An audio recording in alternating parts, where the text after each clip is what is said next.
دادگاه نویه پرسنیای شهر مسکو روز 2 آگوست بلاگر زاده تاجیکستان کرامتالله جباروف که 2 فوریه سال 2020 در متروی مسکو در موضوع کرونا ویروس پرانک نوجا کرده بود با 2 سال و 4 ماه زندان محکوم کرد.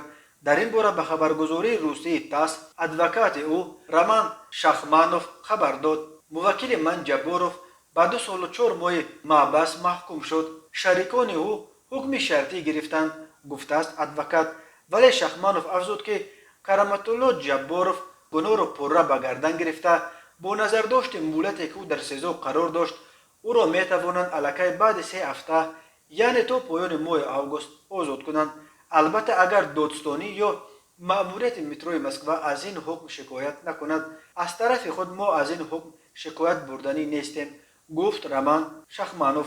هفته گذشته ایبدار کننده دولتی از دادگاه نوی پرسنیا به جباروف 4 سال زندان برای شریکان او ایساچنکو و میلیخوف که شهروند روسیه اند به فرق از بلاگر تاجیک به شرط ترک نکردن محل زیست در آزادی قرار داشتند 3 سالی طلب کرده بود.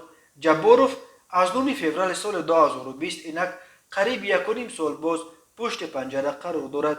یادآور میشویم روز 2 فوریه سال 2020 5 جوان از 17 تا 25 ساله در واگن متروی مسکو که از ایستگاه پالیژایفسکایا به سمت ایستگاه اولیتسا 1905 واگن حرکت داشت مردم را با کرونا ویروس ترسانیده و در بین ازدحام تهلکه انداختند.